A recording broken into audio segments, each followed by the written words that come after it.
well. So I'm going to leave you in the capable hands of Brian Clark without any further ado.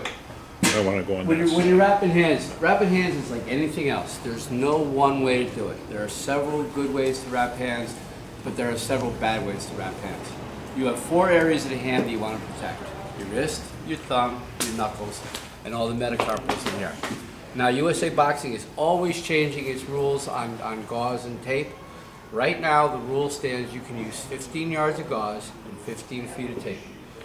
Unless you're wrapping a really big guy's hands, you really do not need 15 yards and 15 yards.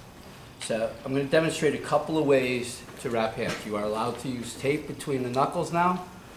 1-inch tape is the standard for USA Boxing. Your tape has to start 1 inch behind the knuckles. So obviously the easiest rule of thumb is a width of tape. All right, so you would cut the strips. You need 6 of them. Screw them all up. Now you see hands, I see hands that aren't protected, and I see people that think that, okay, I put all this extra tape, I put all this extra gauze, I'm going to give my fighter an advantage. You're not. You're not giving the fighter. If the kid can't fight, the kid can't fight. You got to protect the hands and not go overboard.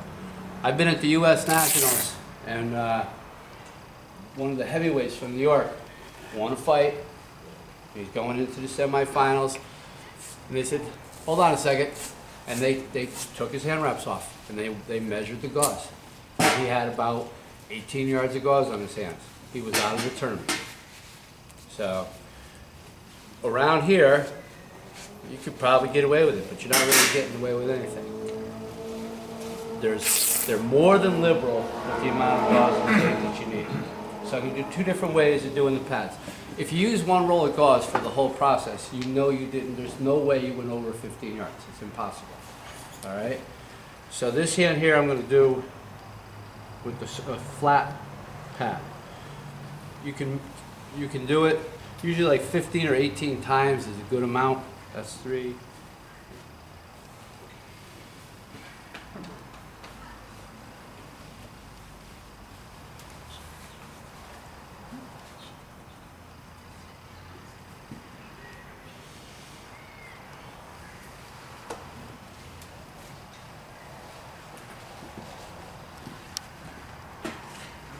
I'm seeing guys that don't protect the knuckles, the knuckles enough, don't protect the thumbs enough. I'm also seeing guys going crazy with tape. Where is your tape going? How much are you using? So if we start with this hand, every fighter's hand is different. Carlos has some pretty big wrists. Every fighter is a little bit different. Every hand you're at, and when you start training fighters, that's one of the things you notice. Man, everyone's hand is different. A couple times around the wrist. I like to go this way. Other people might go a different way. Okay, get around that wrist, around that thumb, up here. Place your pad. Make sure that it's covering the knuckles completely up here, not going too far back. Doesn't do you any good up here either. So you want to cover these knuckles.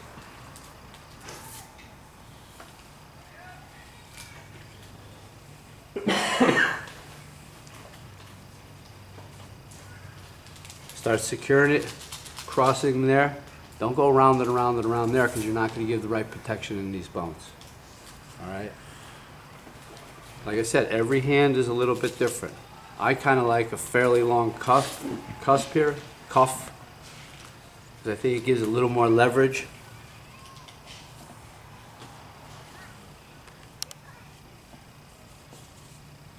Now, it used to be until recently that you couldn't use tape between the knuckles. Now you can. You used to do the thing with the gauze back and forth, and that can work too. You try not to get too much crap in the palm of your hand. This is the way nature had you make a fist. Nature did not have you make a fist like this. So too much stuff in the palm of your hand is going to change the way your fist is naturally forming, which once again will increase the risk of injury to your hands. How's that feel so far? All right, now, what do you weigh? 160. 160. Liar. So, in his prime, Carlos was 160. All right, so this is a 160-pound guy, middleweight. This is 15 yards of gauze. I don't need this whole roll. There's plenty on that hand right now. Anything else is just going to be a waste. One strip of tape.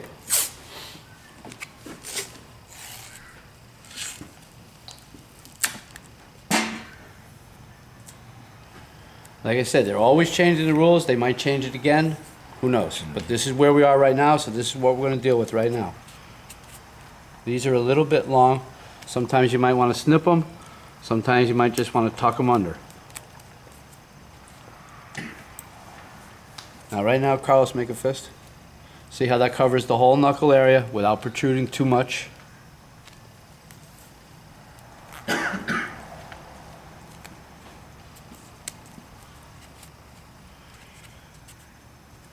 We tell our boxers to work on stuff, to practice and practice and practice. As coaches, this is something you might practice. You know, and the type of gauze you use is important too. This is ringside super gauze. This is not the ultimate gauze. That's a waste of money. It's not the cheap shit either. It's the middle one. Okay, so now we've got that. Remember, we're allowed 15 feet of tape now, which is probably excessive for most. All right, cover those up, the wrist, run it up the wrist, right to that joint area. Now come up here, go around that. Remember I said before, that tape is your perfect indicator of being behind those knuckles 1 inch. You might want to do the thumb with tape, that's up to you. I think this is usually fine. And end your tape in the same place all the time. Just like if you're taping, we don't usually use tape on gloves anymore because we're using the Velcro gloves more. But end your tape in the same place. It's something I learned from Cisco years ago. Because if you know that you always end your tape in the same place, when you go to find it, you know where it's at.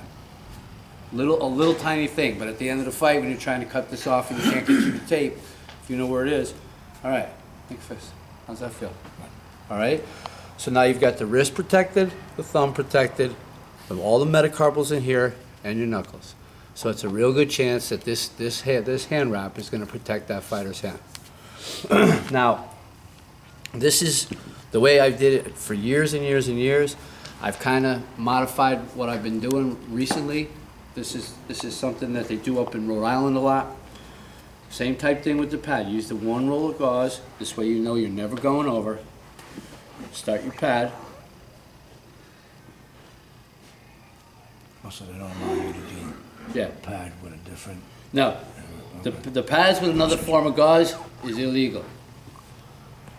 Don't want to see those little 3x3 pads that you buy from the thing and put those underneath. No, that's not legal.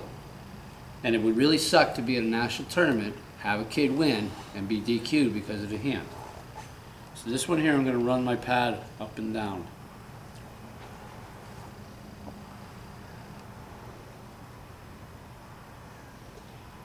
I've been doing this a lot more lately. That's my standard way right there. All right. Tough part with this one is getting this damn thing off your hand.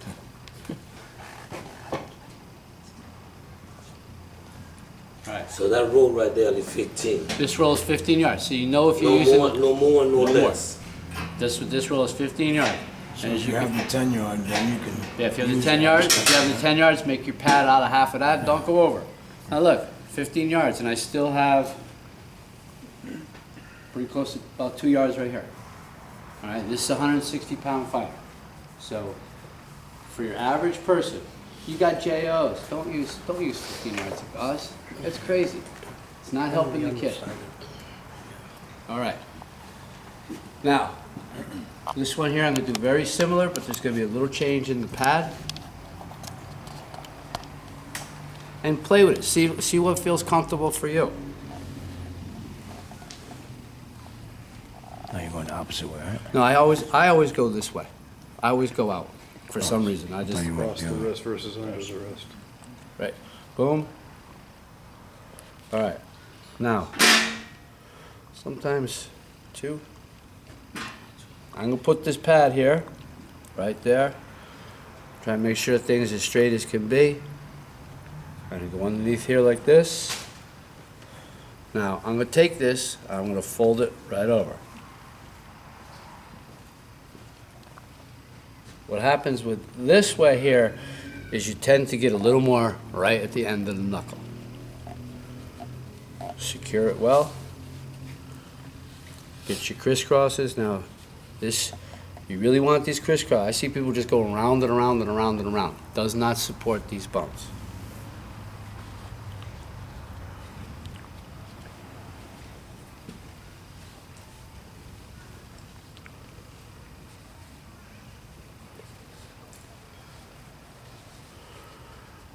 The key to wrapping a hand is to protect the fighter's hands. These people that think they're giving their fighter some big advantage is not going to do it.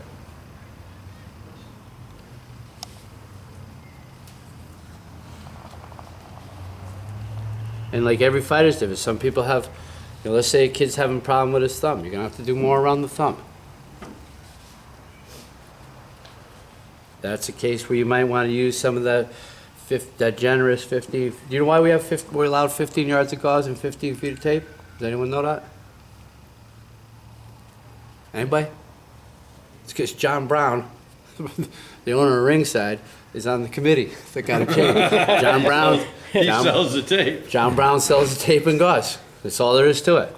Awesome. Now, if you get to a point where you have international level fighters, they are allowed to use Velcro, which is about 6 or 8 feet long, maybe it's not even 8 feet, and you're allowed one strip of tape around the wrist and a partial crisscross, and Wow. that's it.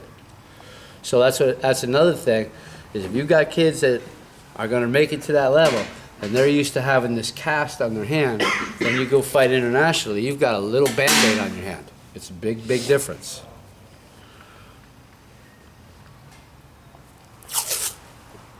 One strip.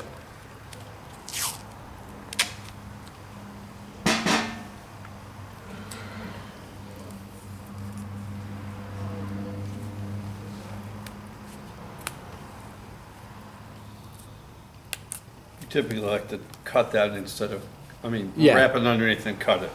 Yeah, It's a you know, pain, that's okay, yeah. ideally, would have it a half inch shorter. Yeah, But every time I do it a half inch shorter, I end up an inch shorter, not enough. Gotcha, yeah. All right, now make a fist. See now where that cuts down? All right, now I know I'm in the right spot.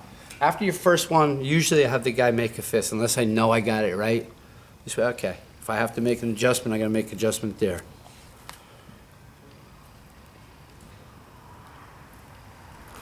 There are two things from an equipment point of view that I see often.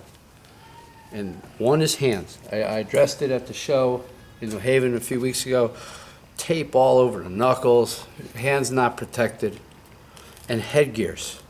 The proper fitting headgear. That's why I brought headgear in. Brian, is there a limit to how far up the wrist you can go with that tape? Nope, you can go anywhere you want. Okay. You have 50, they've, like I've said, they've become very, very liberal. Wow. Before, it used to be 10 yards of gauze for up to 52. The crisscross on the tape.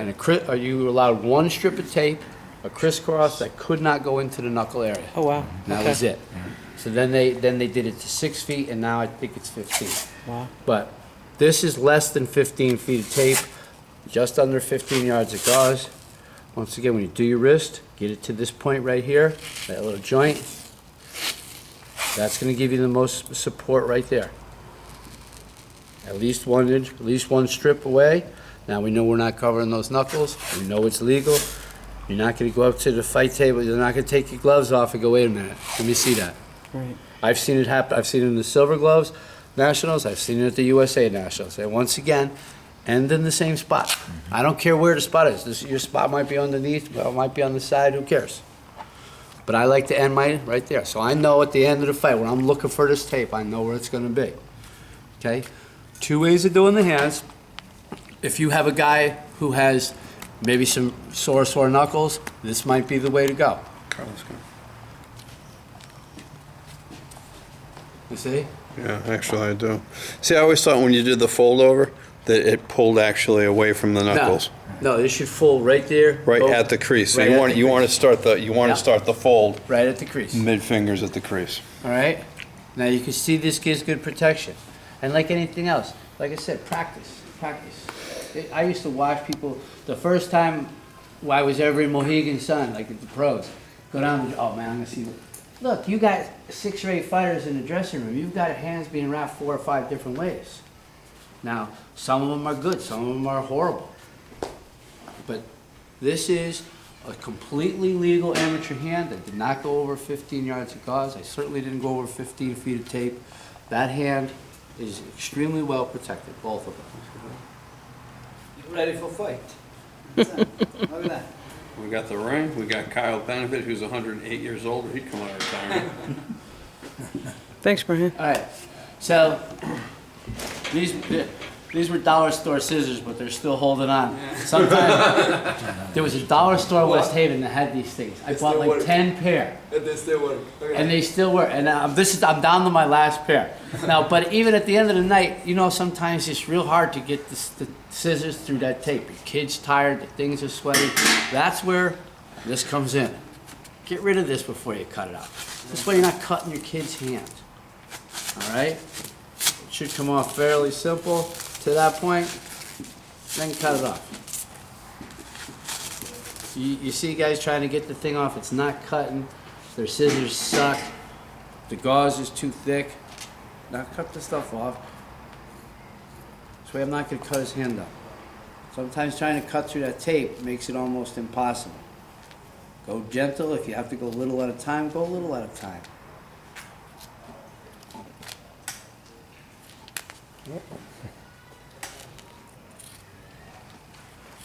I wish I bought like 20 pairs of scissors because I lost 9 out of the 10 pair I bought. And I can't believe how long I've had these. Time to get rid of them. You got insurance? Just to have out of it. All right, and make sure you get the scissors that have the little thing there so you're not cutting your kid. All right. There's a couple ways to wrap hands. Like I said, those aren't the only good ways to wrap hands, but there's a couple ideas to work on. Like anything else, you get an idea and you use it, put your own little twist to it, but protect your fighter's hands. Don't try and cheat because you're not helping anybody, but make sure the fighter's protected. And with headgears, Val,